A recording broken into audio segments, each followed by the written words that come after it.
A gente começa agora a falar do RNA, né? O RNA, ele é formado a partir de uma molécula de DNA, tá? Usa a fita de DNA como molde. Ele também é um ácido nucleico, só que a diferença é que ele é um ácido de uma hélice só, tá? Ele tem uma fita só. Ele tem as bases nitrogenadas também. Essa fita dele também é formada por um açúcar e um fosfato, só que o açúcar no RNA é a ribose, tá? No DNA é a desoxirribose.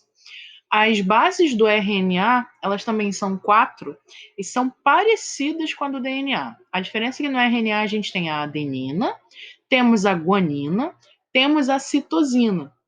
Mas no DNA a gente não tem a timina. A gente tem uma base chamada uracila. Então é representada pela letra U, ok? Todo o RNA ele é formado num processo chamado de transcrição gênica, né? Na transcrição. Ela começa a partir dessa sequência do DNA. Então, eu tenho uma enzima chamada RNA polimerase.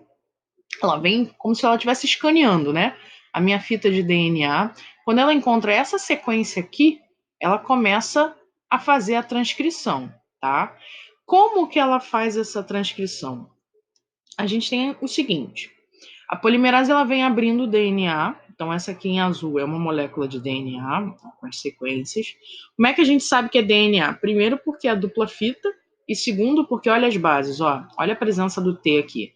Então a polimerase vem, abriu e expôs as sequências. Ela mesmo vem formando a sequência de RNA.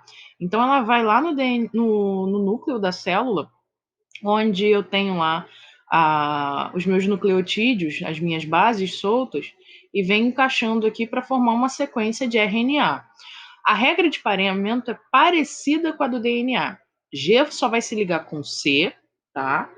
E o A vai se ligar com o U. Eu não tenho mais o T aqui. Então percebam o seguinte, ó. Se no DNA a minha letra é A, o RNA vai ser formado com a letra U. C com G. T no DNA, o RNA vai ter um A. A no DNA, o meu RNA vai ter um U. G no DNA, um C. Então, ó, olha a sequência complementar aqui. Se eu tiver A, eu passo a ter U. Se eu tiver C, passo a ter G. Se eu tenho T, eu passo a ter A. E assim vai. Quando termina o processo de transcrição, o DNA se fecha e o RNA fica solto, livre, né? E vai realizar as funções dele, né? Ele vai servir, o RNA vai servir de molde para a fabricação das proteínas, tá? Então ele não fica preso aqui no DNA, não. Ele sai para ser utilizado.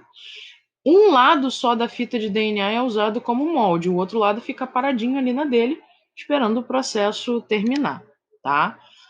Na nossa célula, a gente tem 3 tipos de RNA: o mensageiro, que é utilizado de molde para fabricar proteínas; o transportador, ele está envolvido no processo de produção de proteínas, transportando os aminoácidos; e o ribossomo, né, que vem lendo, decodificando a sequência do mensageiro e formando a proteína.